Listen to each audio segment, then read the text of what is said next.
Welcome back to another history revision video. This is for the History A specification on the Edexcel board. This is the Hungarian Uprising of 1956 and it is part of Unit 1, Key Topic 1. So a bit of background for you. After Stalin died, Khrushchev obviously took over, and he hinted that Soviet control on Hungary would relax. So Hungary started to move away from communism. It decided it didn't like it anymore, and that was because it had a ruthless leader who didn't really care that much, and a lot of people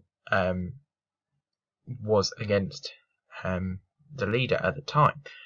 So obviously, if they're starting to pull away from communism, that also means that they're more likely to pull away from the Warsaw Pact, and this was a huge fear for the USSR and one of the main contributing factors to the Hungarian Uprising of 1956.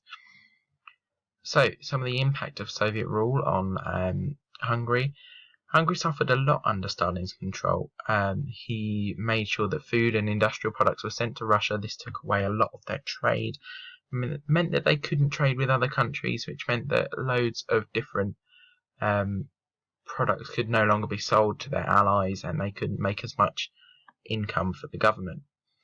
And any opposition was ruthlessly wiped out. So this means that any opposition groups to communism would probably end up being shot.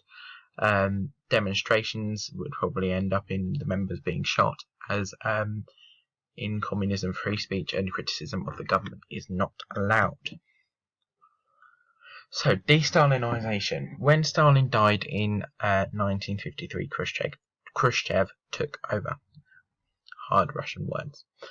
And in 1956, Khrushchev hinted that the Soviet control on Hungary would begin to relax.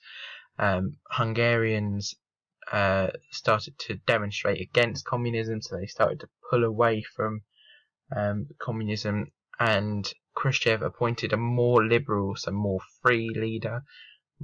Some would say that he was more towards the capitalist side, and this was opposed to the more brutal, ruthless leader that who was very much pro-communism that Hungary had, who was Matthias Rákosi. So, Nagy wanted to bring about reforms for Hungary. He wanted to leave the Warsaw Pact. He wanted free elections. He wanted no more communism, and he wanted United Nations protection from the USSR. Basically, he wanted nothing to do with the USSR anymore. And a lot of Hungarians like this. A lot of Hungarians liked Nagy, but Khrushchev said no. And yeah, anybody wanting to leave communism was not on his good side. So he said no to his ideas. So subsequently, he sent in over 200,000 Soviet troops in November 1956, and thousands of people were killed. He also tried and executed Nagy, although he'd appointed him in the first place, knowing that he was a more capitalist leader than Rákosi. So what were the international reactions? Well, the USA condemned Soviet actions. They didn't like it. So they also boycotted the 1956 Olympics, which was being held in Moscow.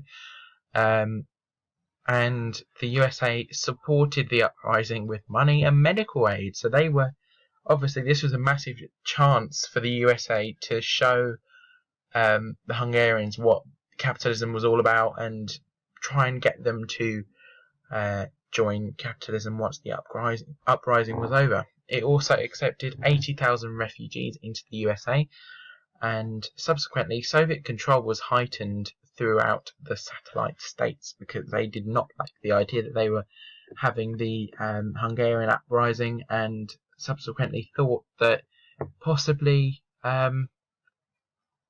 other satellite states that they had under their sphere of influence would try and uprise as well.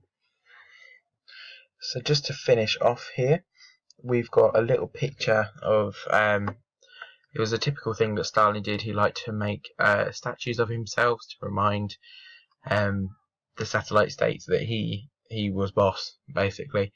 And as soon as the Hungarian Uprising broke out, they tore it down. So, yeah, really. If you have any questions on the Hungarian Uprising, please do comment, and I will endeavour to answer them as quickly as I can. Thank you. Goodbye.